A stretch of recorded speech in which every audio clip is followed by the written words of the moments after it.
Why did I send this in? I don't know. All right.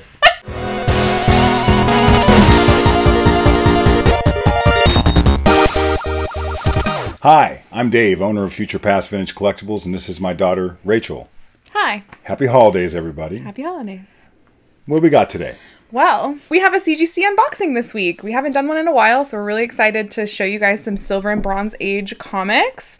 Very interesting results on some of these. My dad presses his own books, so you'll get to see that in a minute. We're also going to be announcing the first winner of our 3,000 subscriber giveaway. We'll be announcing that later in the video.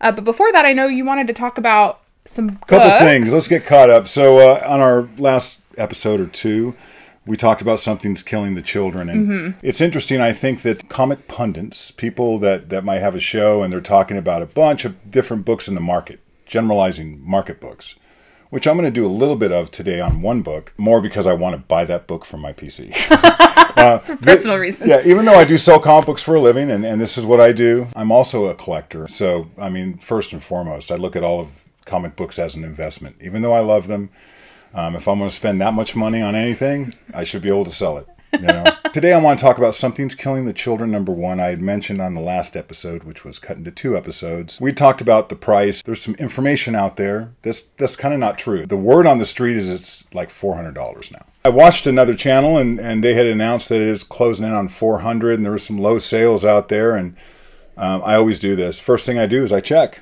I'm like, I'm in. 400, I'm in. I couldn't find one for 400. As a matter of fact, as soon as I logged on, there was an auction closing in just a few hours, and it was already at over $600. So I'm like, no, nothing's changed. What I'd like to show you is how different software will have different information. So I'm going to start on GP analysis.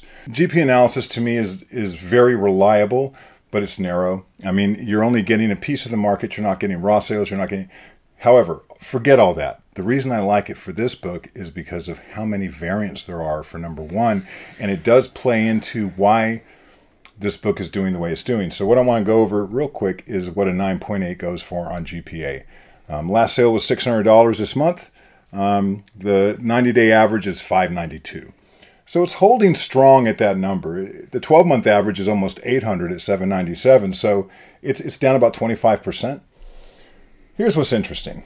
If you go down and look at the 9/8, there is just tons of variants, right? Black Cape Comics. You have Comics and Oddities, New York Comic Con, New York Comic Con / Diamond Retailer Express. So there's all of these, and they account for sales. And sales are not copies. I want to explain this. If I saw there was 1,000 sales for something in a 12-month period, does that mean 1,000 copies have been sold? Not necessarily. A lot of times people buy and flip. You might be talking about the same copy getting sold multiple times in a disrupted market like this because there's so many copies. The point I'm making with all of these variants, because you continue to go down, and there's also second print. Now you get into all of this. So there's so many options if you want a copy of Something is Killing the Children #1. And then some people might like a cover on a later printing. As far as I know, they're printing these today. I wouldn't be surprised if they dropped another one. So it shows the popularity of the book, but there's been a level of saturation in the market for people that might not have the budget for that #1. Let's go to Go Collect. Go Collect is good if you're looking at different slabs. CBCS, PGX, because they show everything, right?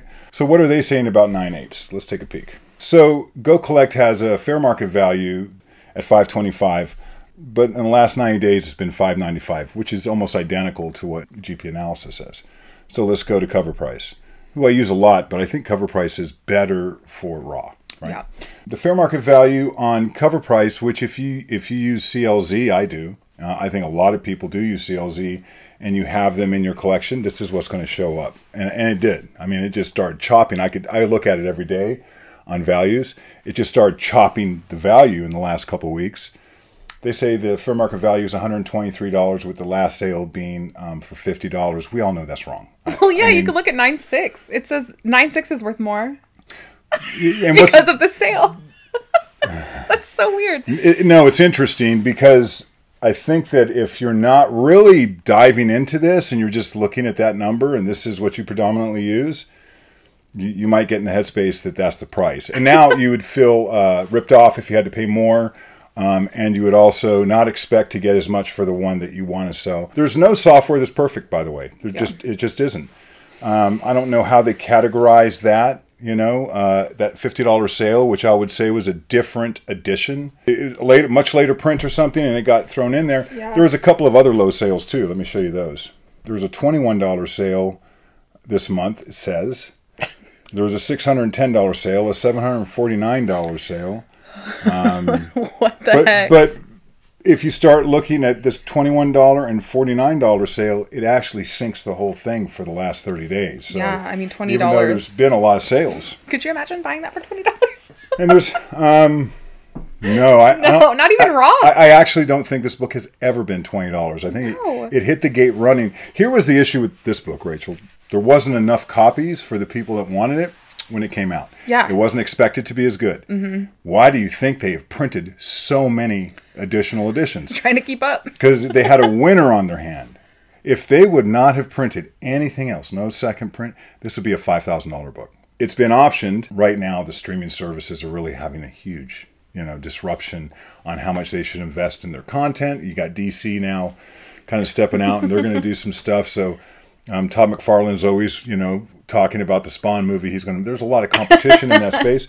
I always find that when I see a series that came from an independent comic book, like Umbrella Academy, like Sweet Tooth, Paper Girls, The Boys, you have all of these comics, and those don't seem to have the same catalyst. So I think for the spec person who's expecting these to just blow up, I think this is a long burn book for me personally.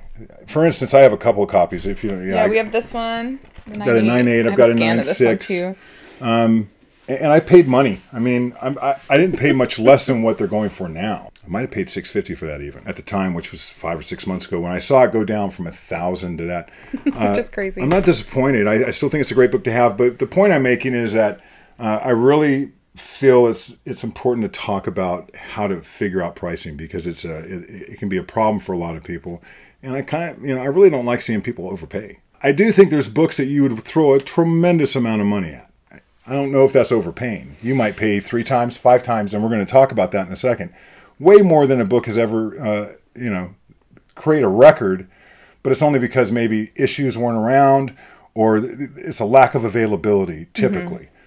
For a really common book to watch it go up, like Amazing Spider-Man 300, there are so many copies of that book. Which we've talked about. There's thousands and thousands. That's why people are looking. That's why the newsstand went for a record amount of money. There was a newsstand that sold earlier this year, 9.8 White Pages newsstand, because they're a little more rare. So people are looking for the rarest version they can possibly get, and I get that.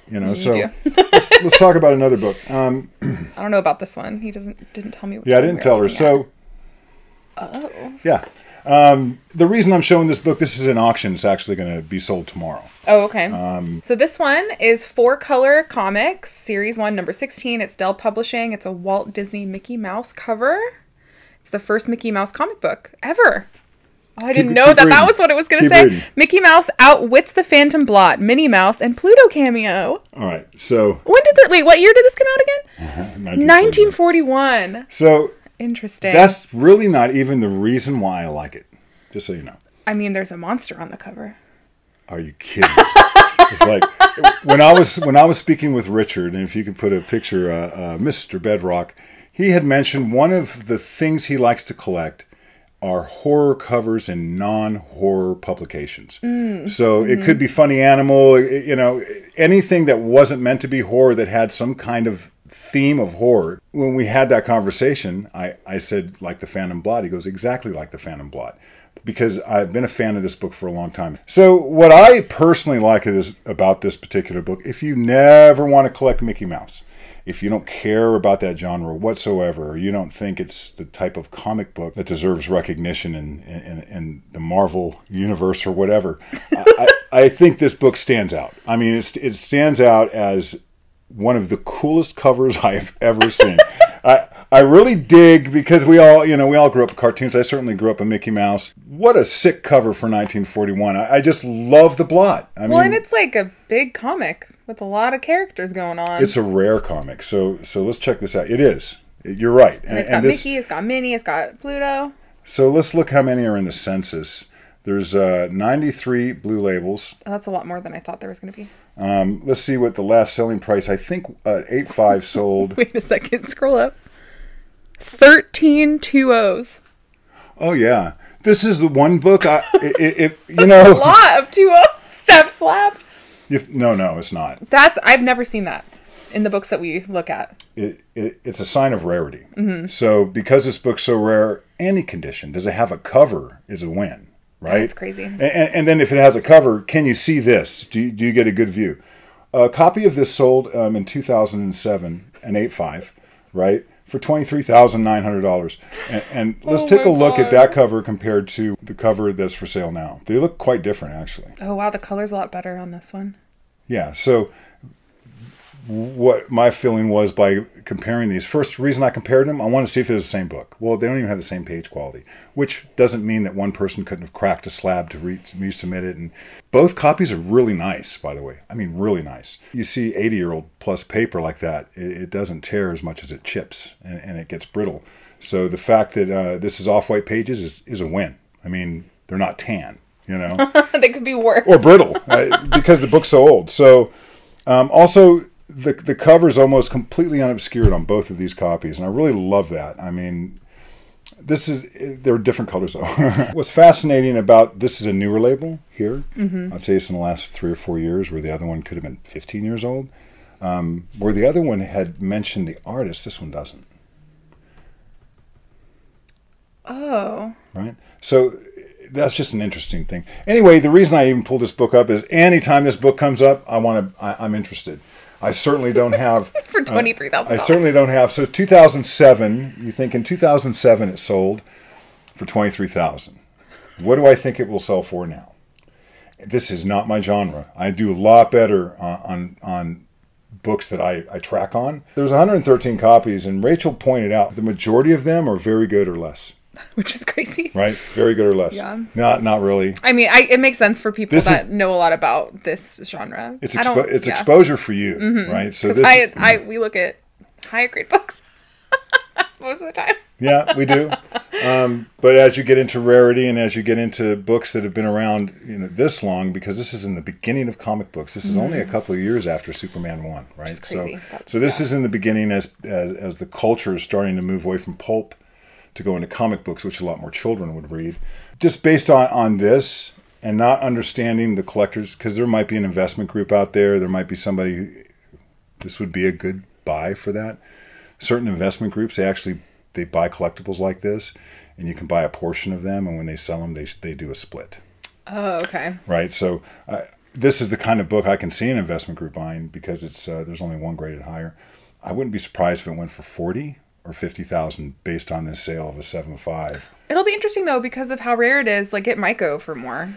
It could, because if someone wants it bad enough and has the budget. That's true. If it went for $80,000, would I be surprised? No, but it's very difficult based on very few sales to understand what someone would invest in an 8.5, because an 8.5 is different than a 7.5. Well, I'm thinking about the people that we know that collect. It's much rarer. Page quality isn't as good, but the color strike is better. There aren't any major dings on the cover. It has a newer case. Yep. So I don't know. It could be what someone It's got a needs. name on it that I assume is not a pedigree. Interesting. I just wanted to bring that up because it's a book that I'm looking for. This is the kind of book I would get in a 1.8. Just because it's... I want to own it. Yeah. I'd like to be one of the 110 people on Earth to own this book. Really, it's as much for the Phantom Blot as it is for Mickey Mouse. But it's a fantastic... It really is just, I think, a fantastic example of comic books. It's really cool. Nice surprise. So I picked up a book for someone else, actually my brother. Why don't we show that? Tell everyone what this is. This is Weird Science Fantasy Annual number 2. It's in very fine 8.0. It's a Wally Wood cover. 1953 EC Comics.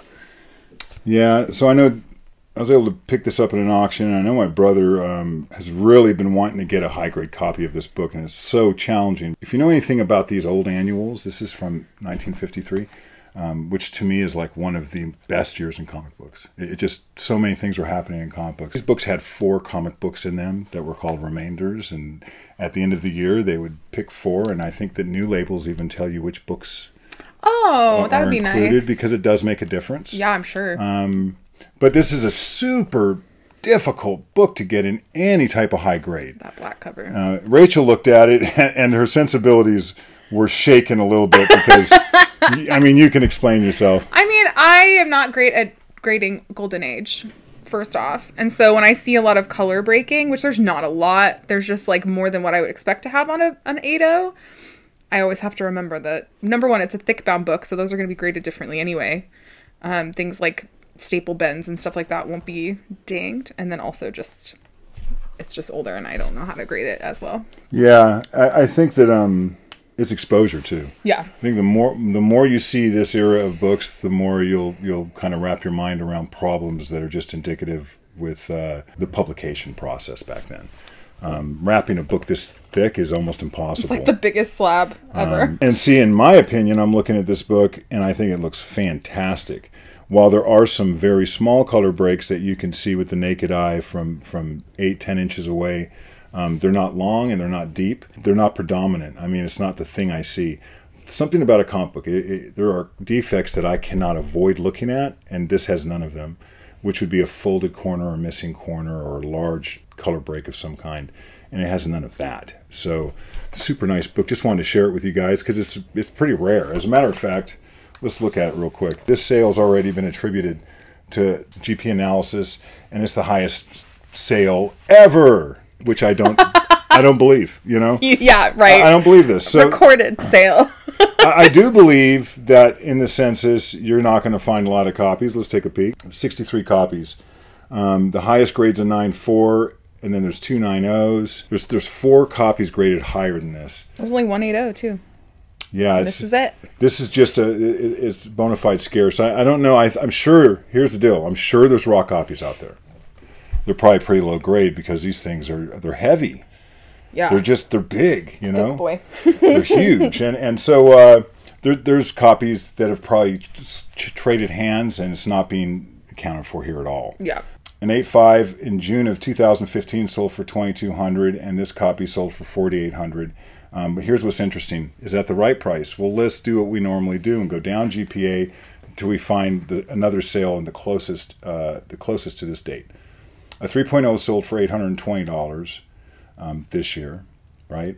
And a 5.0 sold for $1,320. Wow. So, and that was with off-white pages, that 5.0, and it's got a lot of issues. A lot of color breaks. I mean, it's a 5.0. What do you expect? Finger bends, reader crease, breaks colors. These do get reader creases because they're so big. People would have to like really hold a lot of weight while they're. Anyway, that's a cool book. And one last book I also just picked up at an auction. We can hold up my copy. Yes. So this is House of Secrets number 87. This is not the one he won in the auction. He just already had this copy. It is from 1970, robot cover. Neil Adams. I don't know if you guys watched Westworld, the original movie. People in my age group all have seen it. They've seen the new one probably on HBO. Some. But I'm telling you, guys my age, we all saw that as kids. I'd like to find a 55-year-old guy who hasn't seen that movie. Let us know. Yeah, if you've never seen it, let me know. Neil Adams did the poster for that too. So around the same time, and that's why I've always loved this cover because that's one of my favorite movies of all time, just so you know. I was able to pick up a 9.6. We'll go ahead and show that. Yeah. So my goal is 9.6 white pages with these books, and I got a real nice copy, and I'm pretty happy with it. I like the way that this is centered, my old copy, my 9.4, but it's got two things that doesn't. It's higher grade, so this one has a little bit of wear on it, and it's got white pages, so that's actually a level achieved. I can now not worry about this book, and I hope a 9.8 doesn't come to market. Okay.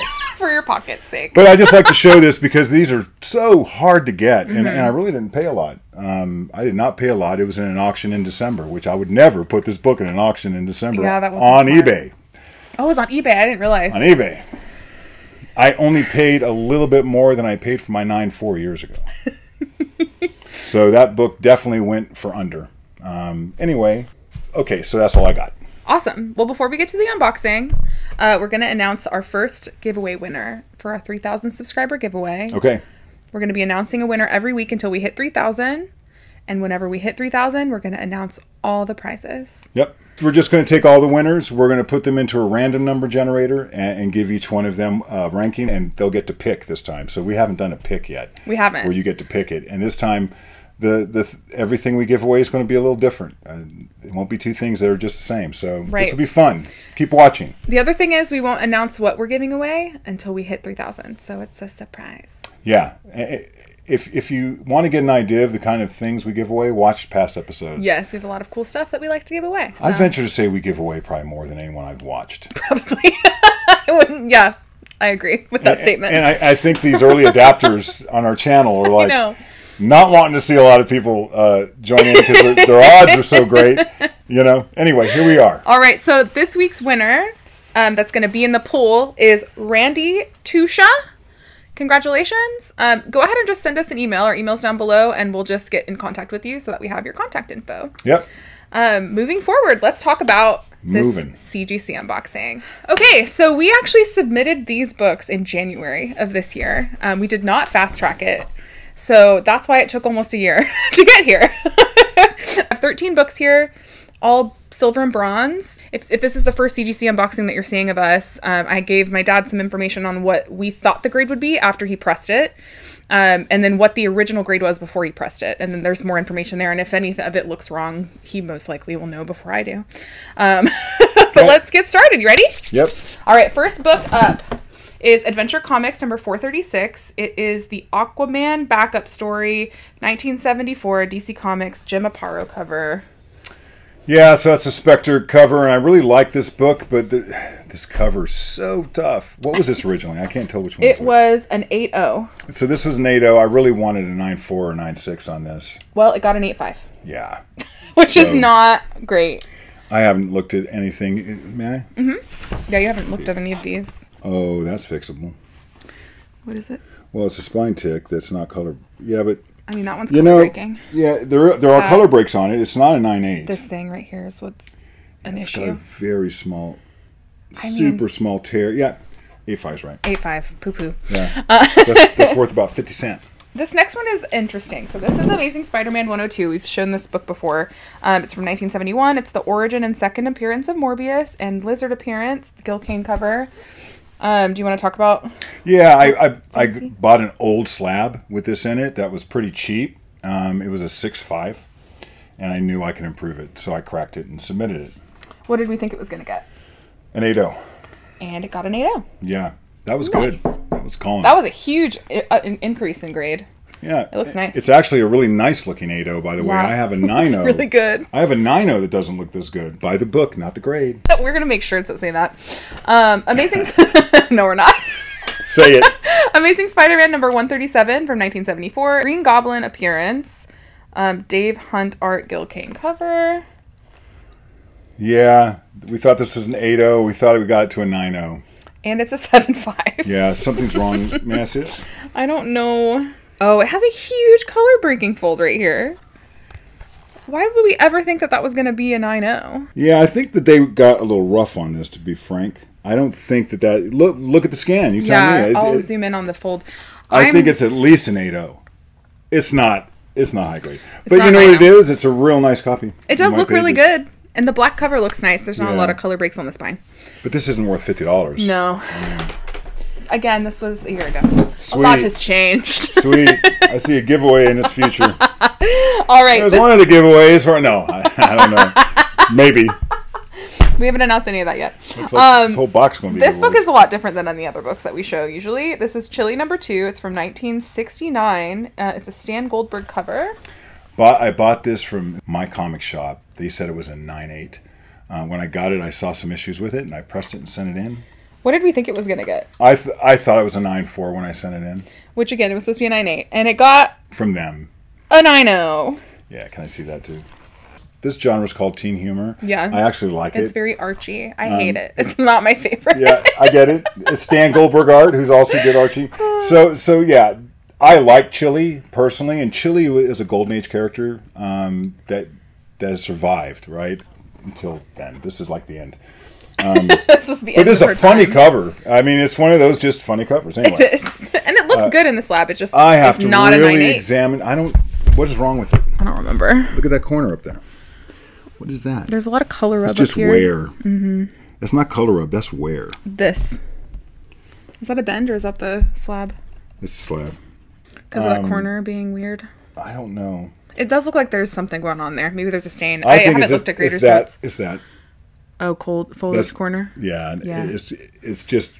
That's the 9-0 way. It's like I say, if the corner's bent, you got a 9-0 best case. All right, Daredevil number 20. It's from 1966. It has the owl appearance, and it's a Romita cover. This was super tough for me to grade. I thought it would get an 8-0. Rachel thought it would get a 6.5 at that time. You thought it would get an 8-0? I did.